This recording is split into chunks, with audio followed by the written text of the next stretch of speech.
Good morning, everybody. Good morning. So we're wrapping up kind of a whirlwind time here. We've done our 7-day Rohatsu Sesshin, which is the longest sesshin we do in a year. Coming right out of that, we ordained 3 new novices. So it's been one thing after another. All meaningful things, but a busy, busy time. And of course, right before that, we were coming out of Jukai 100, so several of us were in Los Angeles for the 100th anniversary of Soto Zen in North America. So it's been bang, bang, bang, bang, bang. So it's kind of nice to slow down a little bit now, as my grandmother would have said, to come back to porridge and old clothes. This isn't quite old clothes, but right? So we kind of get back into, I hope now, a bit of a settled, more normal routine. So between now and the end of the year, I hope things are a little bit quiet for us. And I know for me, this is the point of the year where things usually start to settle down. Whew, and I kind of take a breath and do a little bit of discernment about end of the year and the beginning of the next year. And it's a little bit of a quiet time to kind of regroup. So in the midst of, in the rest of this culture, a very busy holiday, go, go, go kind of time, I hope we have a chance to sort of return to practice a little bit, once in a while. Get our feet back under us, calm down a little bit, have some equanimity. Doesn't mean we can't enjoy all the things that are going on, but balance, right? Balance is good. So today, we're taking up the next gate of the 108 Gates of Dharma-illumination. It feels like a long time since I talked about these gates. There's just been enough going on. So quick reminder, this text, this 108 Gates of Dharma-illumination, shows up as the 11th fascicle of the 12 fascicle version of Dogen's Shobogenzo. So this is not something he wrote. It's mostly a long quote from another sutra, from another text. But, he included it and wrote a final paragraph that said we should investigate these 108 gates. So I've been investigating these 108 gates one at a time. So we're at gate 91 out of 108. The end is near. The end is in sight. 91 says, the dhyana paramita is a gate of Dharma illumination, for with it we accomplish all balanced states of dhyana and mystical powers, and we teach and guide distracted living beings. So again, this part of the 108 Gates text is about the 6 paramitas, or perfections. So we've talked about offering, we've talked about keeping precepts, we've talked about patience, and we've talked about diligence. So this is number 5, dhyana. So dhyana is a Sanskrit word. I'm sure we're all familiar with it. It typically means meditation or concentration. For us, sometimes zazen, points to zazen. So it's interesting to me that this gate's coming up now, because I've been realizing lately how Sanshin style practice is really all about concentration, like distillation, like distilling something down. So our whole tradition is here, although it might not seem obvious, because things have been distilled kind of down to their essence. So if you're looking at something like all the high church we did at Jukai 100, and then you look at what we do here, you might think, this is night and day. This is not the same thing. But what I'm coming to realize is everything is here. It's just been distilled down. So I'll get to that in a little while, right? But it's another way to think about concentration, I think, which is anyway what's coming up for me. So first, let's look at this gate statement, kind of in a more literal sense. Dhyana paramita, or the perfection of concentration, or for us, zazen. Although there are various techniques, if you will, of meditation in this Buddhist tradition, the general sense of the word is that the person concentrates by letting go of sort of the intellectual process, the reasoning process. Sometimes the focus is on one element, one object, one thought, something like that. So this is all said to move a person toward, pure thought, or attaining enlightenment. So now for us in our zazen, we are not meditating on something, right? We know this. We're not meditating on something in particular. We're dropping off body and mind, shinji natsuraku, right? Dropping off body and mind. And the separation of this one unified reality into something I call I, or something, I call self, and everything else out there. We're dropping that away. So that boundary that we provisionally create, that says there's me, mine, I, self, and there's everything else out there, becomes more permeable. So I've explained before, I don't remember which talk, but I know I've talked about before, that this English word meditation is not really a good translation of zazen. These things are not the same. Sometimes we have to use it provisionally to indicate that we're doing some kind of a spiritual practice that involves sitting quietly, paying attention to the body, the breath, the mind, right? as opposed to chanting sutras, or studying texts, or doing, work practice, cleaning the temple, doing liturgy, something like that. So we say meditation, people have some idea about what that is. So if you go home and say to your family and friends, they say, what is it you do at that place called Sanchen? Well, we do meditation. They go, oh, I get it. It might be if you go, well, we're doing zazen, they go, huh? Right? So, provisionally we use the word. It's not an evil word, but I think we have to realize not exactly what zazen is. So the root of this word meditation really means to remedy something, to fix something that's broken. Our zazen is not about fixing something that's broken. Typically, this word has an object. I'm going to meditate on something, like a teaching or a problem, right? I have a problem to solve. I'm going to go meditate on it. In any case, all of this, it's a mental exercise. I'm going to solve a problem. I'm going to come to a decision. I'm going to do some exercise that brings me to a higher mental state. This is not what we do in zazen, right?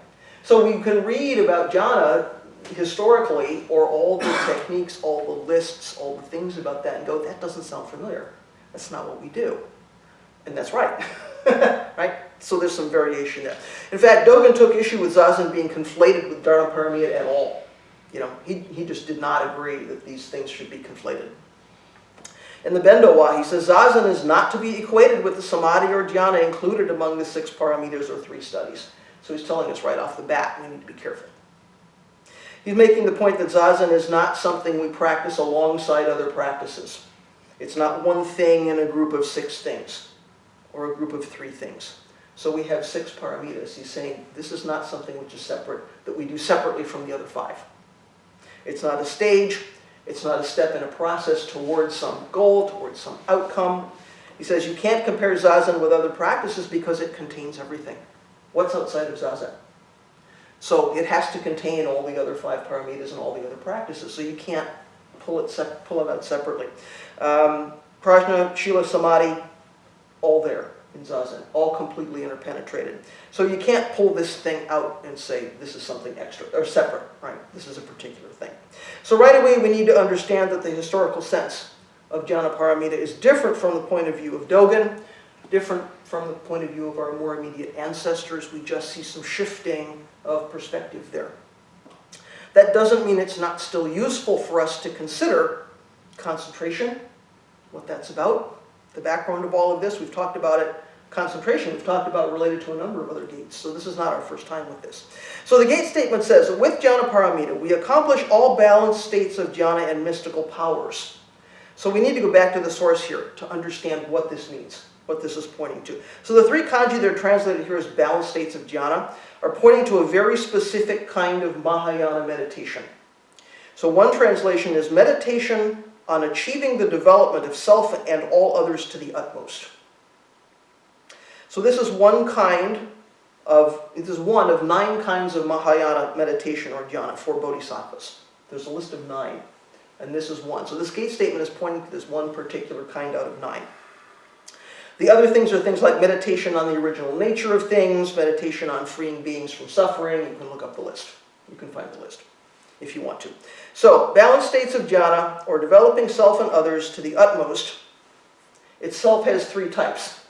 You got to know, this is a tradition of lists. We love our outlines, we love our lists. So we've got 9 kinds of meditation. I'm pointing to one. That one has 3 sort of subsets. The first is to live a contented life of meditation.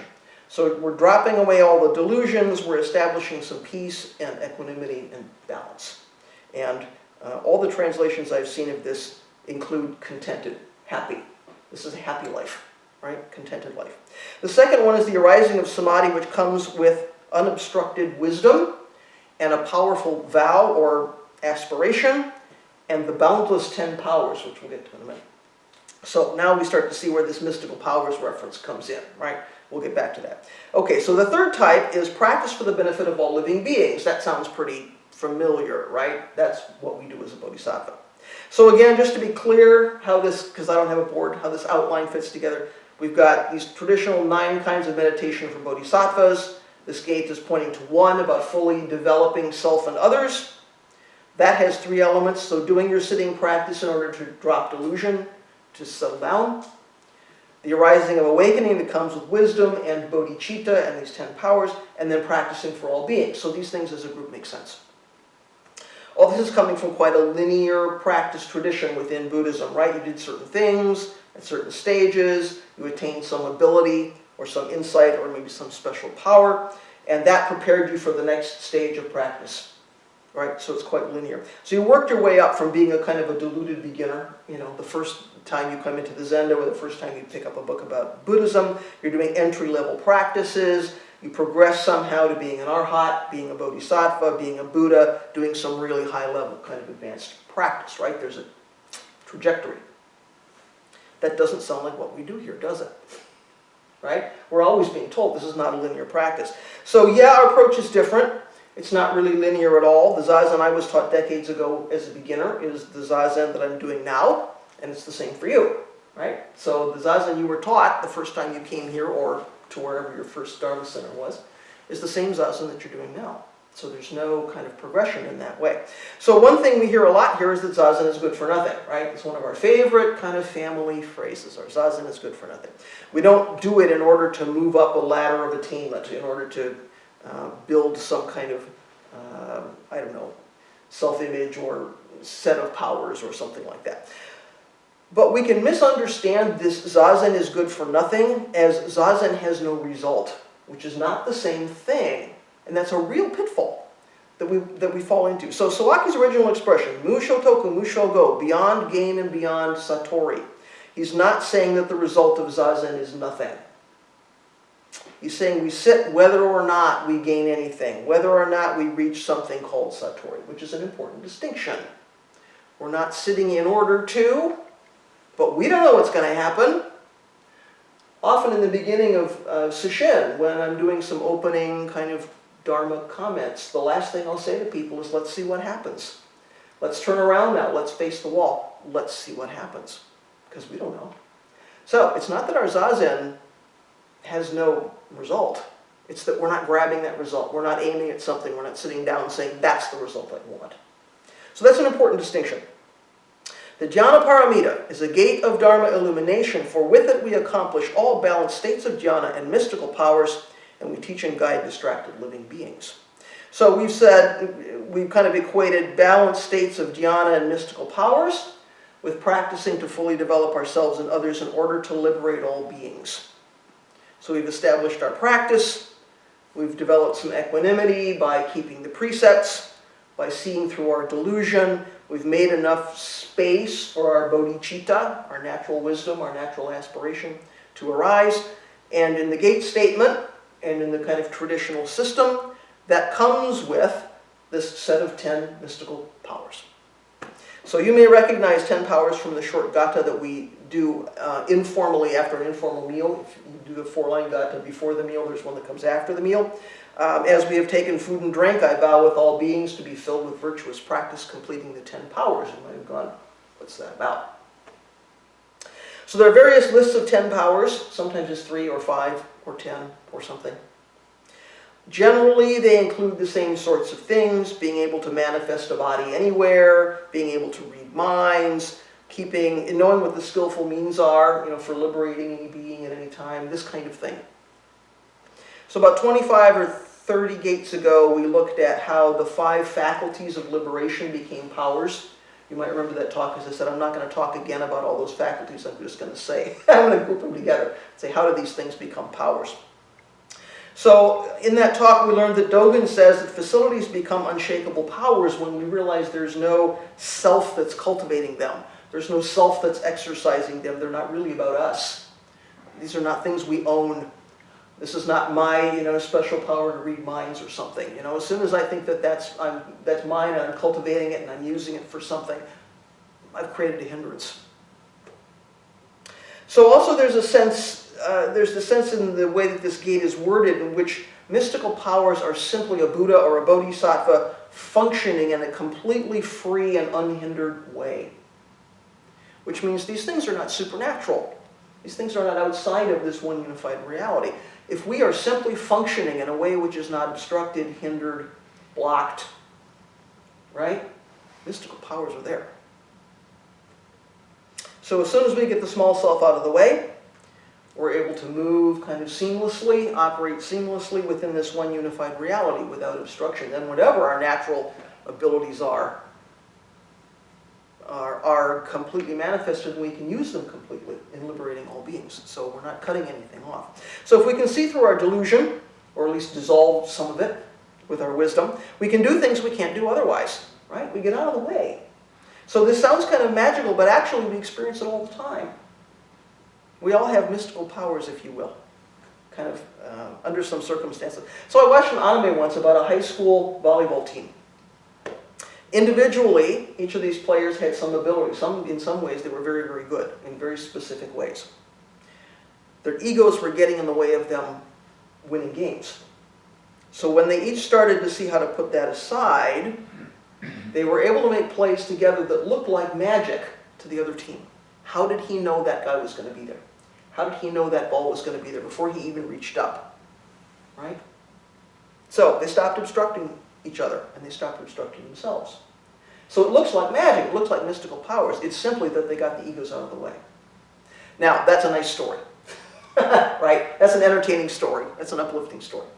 But I'm also reminded of the many years that I worked creating presentation materials for speakers. This was what I did all day, every day. I made PowerPoint slides, multimedia stuff. I sat at my desk doing this. I got so good with my tools that I could build things very quickly, change screens very quickly, move things around, create elements. Stuff was flying all around, sort of coming into being, right?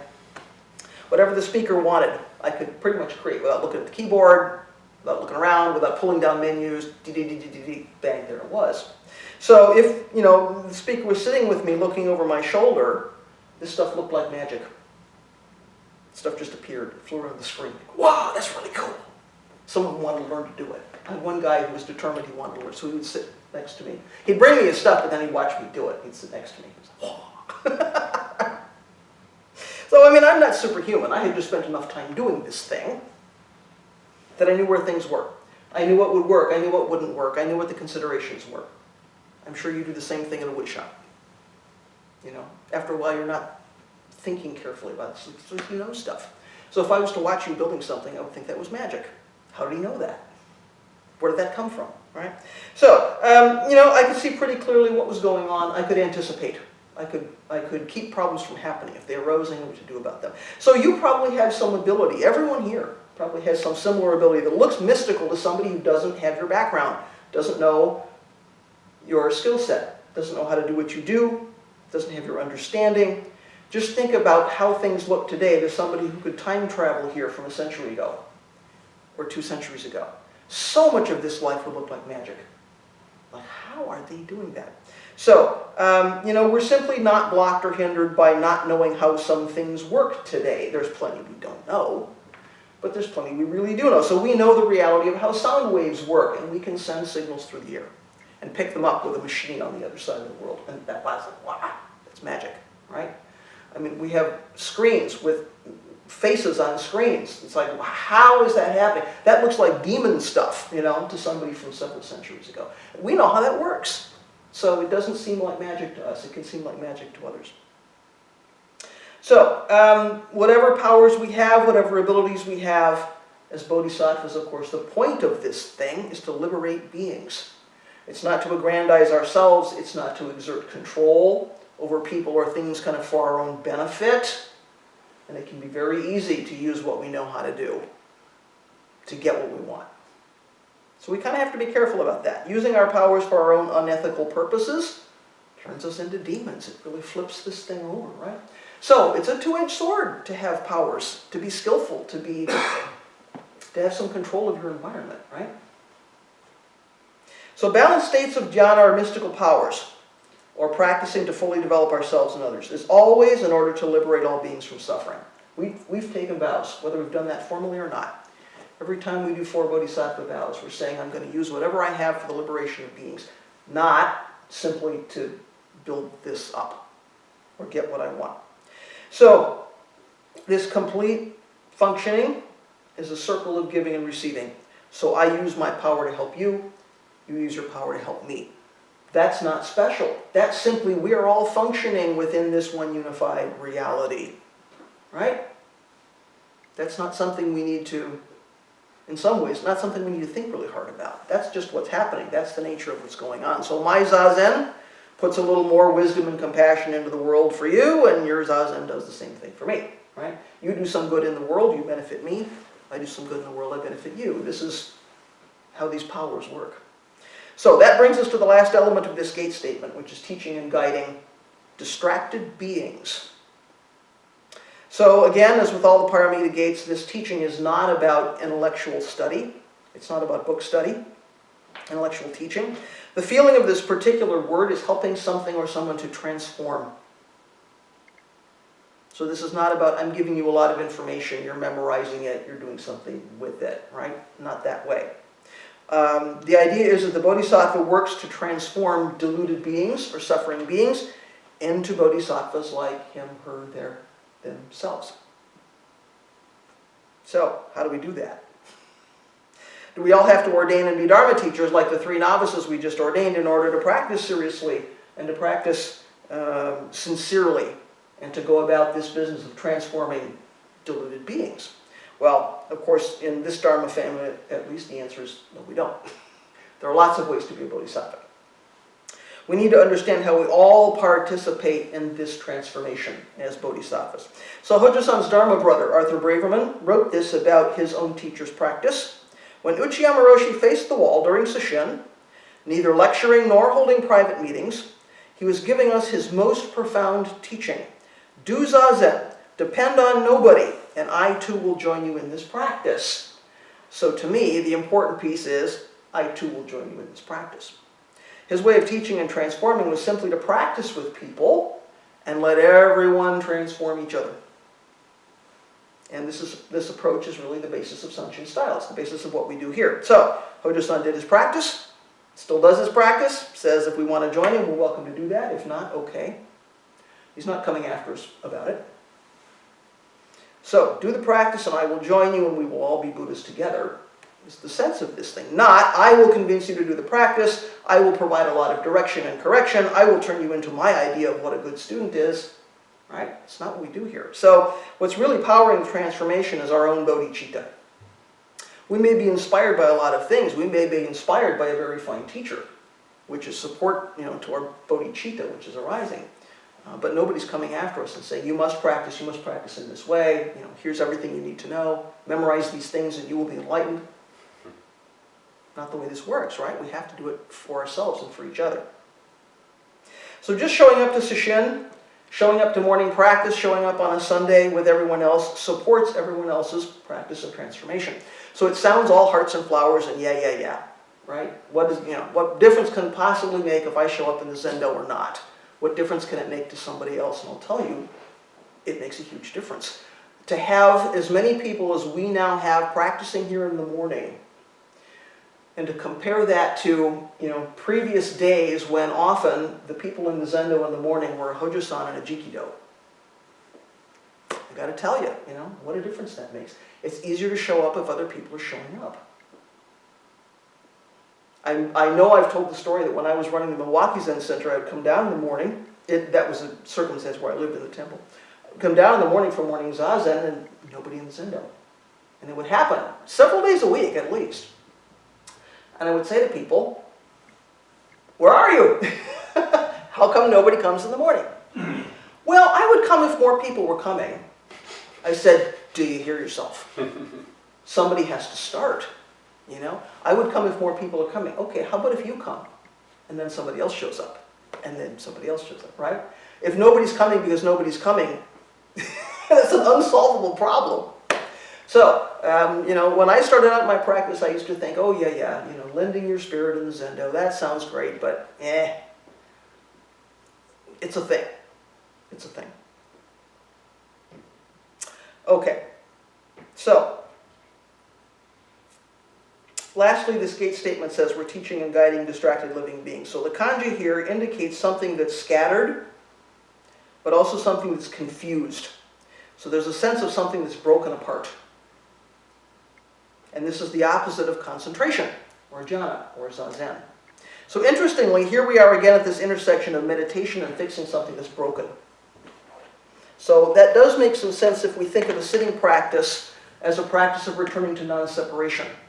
So we have something which is broken and the parts are scattered. When we think about Zazen, well, you know, returning to non-separation. So I can sort of accept Zazen as meditation in that sense. That's an interesting connection. So we all know how distraction feels, right? We're kind of riding the wave from one thought to another, one sensation to another, one feeling to the next. It can feel a bit random and disconnected, right? It's like, I can't get my feet under me. It feels like there's no connection between the reality of this moment and what's going on in my head. There's some kind of separation there. I can't really focus on what's in front of me because of all the stuff happening here. So interestingly, the root of the English word confuse means to mingle things together. But this is not a good kind of interconnection. This is not a good kind of like non-separation, right? This is what happens when we can't muster up enough prajna, enough wisdom, to see things clearly. So there's a subtle difference between being distracted or scattered and surrounded by many elements that are pulling our attention kind of here and here and here, and being collected enough to see interconnectedness and to hold these many elements equally, right? I think there's some subtle difference there. On the one hand, we've got a lot of things happening. Mind's going everywhere. On the other hand, we can see that there are multiple elements, but we can hold them and not be distracted by them, not be pulled around by them. So we can see both form and emptiness in that way. So I think there's some like subtle distinctions there, which are interesting. The jhana paramita is a gate of Dharma-illumination, for with it we accomplish all balanced states of jhana and mystical powers, and we teach and guide distracted living beings. So concentration, zazen, jhana, are at the opposite end of the spectrum from distraction, confusion, scatteredness. And when we have concentration, and when we have equanimity and balance, we're able to make full use of our abilities to help other beings. But you know, when we're feeling distracted and confused, that may be when we need the support and help of others. So this thing is not a one-way street. So we think about this gate and say, well, I'm supposed to be somebody who, right? This gate statement is saying, I should be somebody who has balance, has equanimity, is going forth to save beings, to save distracted beings. That's good, but we need to not leave ourselves out of the equation coming from the other side. So there will be a day when I'm confused and I need the help of somebody standing in this gate. And I think we have to kind of recognize that. That has to be okay. Sometimes we're in a position of leadership in the Sangha. Maybe we've been around for a while. Maybe we have a formal position of leadership. Maybe we're not in a leadership position, but we're kind of humming along in our practice. Things are going pretty well. Feeling pretty good about what's going on. Don't have any doubts. Not having any crises, right? And then something happens. And we have to do some discernment. Something puts us on the back foot. We have to start thinking about our practice or doing some discernment about our practice. Maybe we're confused about what we're even doing on this path. Something changes in my life. Something pretty big, maybe. Maybe I'm feeling stuck. Maybe I'm sort of going through the motions of practice because I think I should, but it's kind of lost its meaning. Suddenly, we're distracted. We're confused. We're not sure who we are as practitioners anymore. Anyone ever had a dark night of the soul in your practice? Oh yeah. What the hell am I doing here? Am I even in the right place? That's painful stuff, right? It's hard stuff. It happens to everybody, and I think we have to just know that it happens to everybody. So this is when we really need the person who is standing in this gateway and saying, for right now, I have enough balance, enough equanimity to help you with your discernment and to help you get some clarity. And I'm very intentionally saying for right now, because tomorrow, I might be the one looking for help. For right now, I can take a breath. I can sit with you. I can help you, try to help you get to clarity. So this person doesn't have to be a Dharma teacher. This person does not have to be somebody with a degree in Buddhist studies. It should be somebody who's committed to practice, right? Committed to the Buddha way, on the same path as you. It should be somebody who can communicate clearly with you, can listen and understand the problem that you're describing, can explain things in a way that makes sense to you, right? Should be somebody who's done some significant practice, has some significant life experience, something to draw on. Somebody who really sincerely tries to live a bodhisattva life can serve as a model for you, example for you. So this is not the same thing as having a teacher in a formal way or even in an informal way. So there's no rule that says you can only get help and support from one person in your practice, in your life, at any one time. So I've had lots of mentors in various ways. I mean, starting from when I was a layperson, I always had more than one. I was always in contact with more than one sort of senior practitioner in some way, which was never a slap to the teacher I had at the time, because we can all get some new perspective from somebody. So turning to a big brother or sister to help regain some clarity is not being disloyal to your teacher. I think sometimes people are a little bit worried about that. What will my teacher say if I'm having tea with somebody else? If my students come to me and say, I'm going to go have tea with that person, I go, good for you. I think that's really helpful. We need more than one perspective sometimes. Anyway, you're probably looking for something different from your big brother or sister than you're looking for from your teacher, right? This is not a teaching relationship. This is a big brother or sister relationship. This is we're all Buddhists together on the path kind of thing, right? So just know that the job of the bodhisattva standing in this gateway, when you say, please will you have that cup of tea with me, is not to give you all the answers. This person is not going to magically solve your problems for you. This person is not going to, just do this. If they are, be careful. Think that through. Do some discernment about that. That's not what you're going to get from that cup of tea with that person, right? Helping with discernment is about asking helpful questions. Often, discernment is about pointing you back to what you already know. It's pointing you back to your bodhicitta. It's pointing you back to your own prajna. It's going, here's the piece you're not seeing, but it's all there. So today that bodhisattva might be you, having a cup of tea with your Sangha friend who's trying to figure out why her practice has gone stale, or something. Tomorrow you might be the one looking for that friendly guidance to decide, what kind of Dharma leadership do I really want to be doing? Or whatever your question is, right? So before I wrap up for today, I want to come back to something I mentioned in the beginning, which is about Sanshin's style being really all about concentration or distillation. So our whole tradition is here. It might not be obvious because it's been distilled down to its real essence.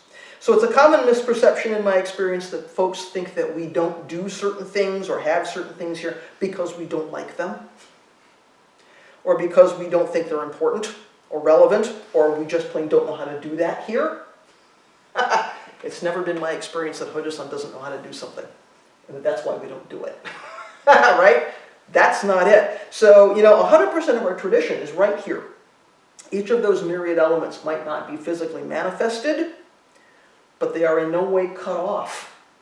And I think that, too, is a really subtle distinction. We might not be doing something here every day, but we have not severed that from our practice tradition. So it's not that we're only doing certain parts of the practice or recognizing certain elements of the tradition. It's more like Zazen is the most concentrated way to do a lot of things. So for example, there's this teaching that Zazen and precepts are one. Zazen and precepts are not separate. There is no precept we're breaking or not keeping when we're doing Zazen. If there's nothing outside of Zazen, then we don't necessarily need, for instance, to invoke Buddhas and Bodhisattvas in order for them to be present.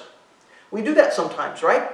We do it when we ordain people. We do it during Rakfasatsu. There are times where we invoke Buddhas and Bodhisattvas and ask them to witness what we're doing, or at least to share their compassion with us, be in the room with us and share their compassion with us.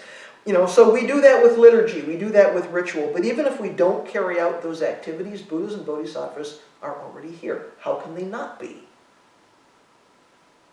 So we can consider that by doing Zazen work and study, we are doing all the practices and the entire tradition is here.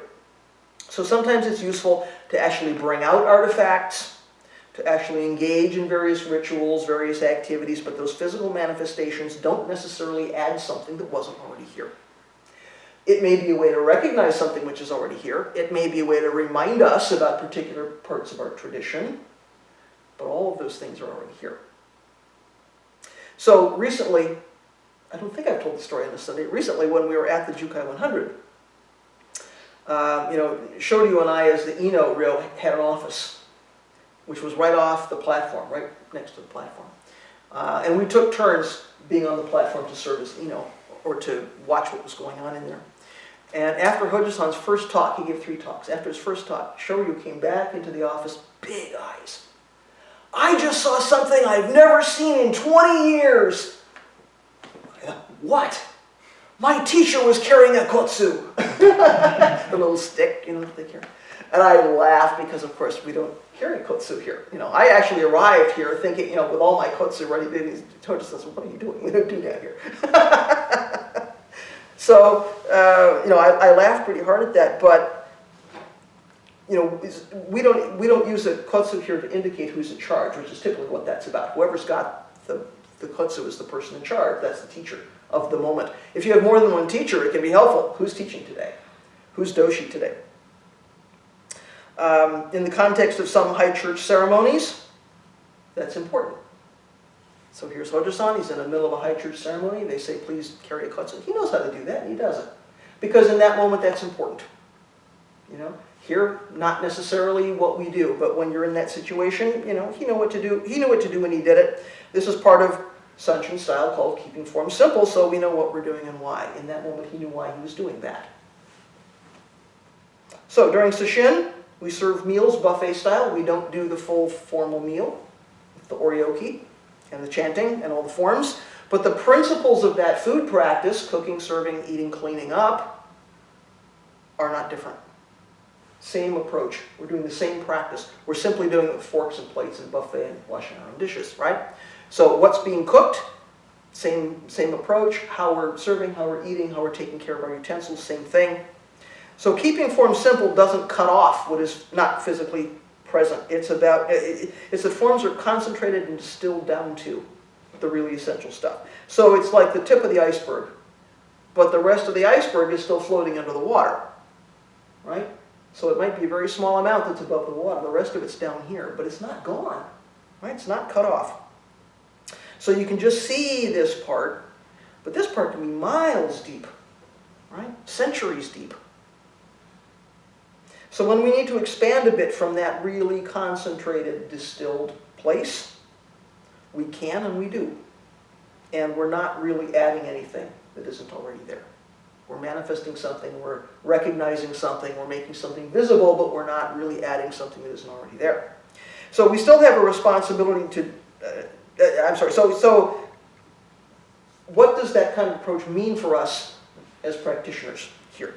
It means we carry this entire tradition ourselves in our bodies, in our hearts and minds, even if what we see here every day is not an ornate building, it's not a morning service that goes on for an hour, it's not Hojo-san in a red robe when he's ordaining people. We don't see that here. We still have a responsibility to sort of deeply investigate this tradition, what our ancestors were teaching, what our ancestors were practicing, and maybe not to pass up an opportunity to learn how another Sangha practices. Even if that feels uncomfortable, even if we think, well, we don't do that here, I don't need to know that. To get a broad view of this tradition is extremely helpful. So it can be easy for Sanshin, I think, to feel kind of insulated and isolated because we do a very specific thing. We're very clear on what we do. It's not like most other Western Dharma centers. It's not even like Antaiji or some temples in Japan. Board meeting tonight, we're about to have an interesting conversation about that. It's just recently come up in board communications. What are we modeling ourselves on? But we're part of this larger shared culture of Soto Zen and Mahayana and Buddhism itself. We need to kind of know where we fit in all of that. So rather than saying we only do this part and we cut everything else off, what we're really doing is engaging in a very, very concentrated form of this practice tradition, which already includes everything. So, what would you like to say about dhyana, about concentration, concentrated practice, anything that's come up today in this gate? Let's start with people in the room, then we can move to people online. Comments, questions, reflections this morning? get you to go back. You mentioned the etymology of the word meditation, and I never really thought to look into that, but that sticks in my mind. So could you repeat that and have a follow-up on that? Yeah, so of course there are, as that word progresses over time, I tend to go back to the very, very earliest because something would, maybe start in Latin and moves through Middle French and and changes. But if I go back to the very earliest roots, it's about remedying something. It's about fixing something that's broken. And the first time, I learned about that like years ago, and I thought that's really interesting, because we tend to think of our quote-unquote meditation as a way to become people we like better. I'm going to fix my problem with procrastination, whatever it is, fix my relationships, right? So in that way, we have to be a little bit careful about, meditation as something with an outcome that I'm clinging to, right? So, it's not completely, I don't think it's what do I want to say, completely irrelevant to think about that as, a remedy for something that's broken, but I think we have to do a little discernment. In the context of the Four Noble Truths, especially the first one, what motivates a person to come into this practice to begin with? Yeah. And you also mentioned Dark Night of the Soul, which I appreciate. Mm-hmm. So yeah, it seemed like a good etymology for sure. What we do here. Absolutely. So, interestingly, when we say to beginners, please come and learn about our practice, we're doing meditation, we're doing an introduction to Zazen, or we're going to teach you to meditate, people go, yeah, I know what that means. And I want to come and do that because on some level, I know that I'm suffering. Something feels broken. I know that something doesn't feel okay with me. So maybe if I do this spiritual technology, everything will get fixed. And then we come in and we learn to sit Zazen, and we listen to Hojo-san's talks, and we start reading a little bit in the texts, and we start talking to our brothers and sisters, and we go, oh, wait a minute, that's not what Zazen is. We don't do Zazen in order to fix something. I may have delusion like every human being, but this is not about, there's a crack here that I need to mend. And at the same time that we tell people that, and at the same time that it becomes clear, we're not sitting simply to sort of make ourselves feel better. We also have these teachings about separation and non-separation, and we can think about brokenness in that way, right? If I'm suffering, it's because there's some separation there. I've either created it, I can't see through it, right? So I think there's more than one way to think about that intersection. It's a really interesting intersection, and I don't want to make it too simple. But I just think when we come to this practice, we may be coming to quote-unquote meditation because we think something is broken. And then once we start sitting, that gets much more subtle. Right? So I don't think it's completely wrong, but I think we have to carefully think about it. You wanted to follow up. Well, that's pretty much it. There's something I remember Alan Watts saying that meditation is like taking a medicine in which there's directions that this medicine will only work if you don't think about monkeys. Yeah.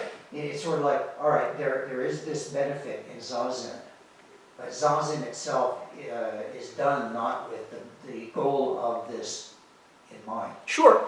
Because if the goal was to fix if we're broken and the goal is to fix ourselves and then somehow we quote-unquote achieve enlightenment, we would stop sitting. And we know that doesn't happen, right? From now on, even after you achieve Buddhahood, will you continue to practice? Yes, I will. It's not about fixing something that's broken and now that's healed and mended and now there's no need for Zazen anymore. Because that's really Zazen is a utilitarian kind of thing. Right? So it's a real, we could go on and on about that intersection because I actually think it's really interesting. There's a lot of juicy stuff in there. But, I like to look at the roots of the English words. I'm like Sagan in that. And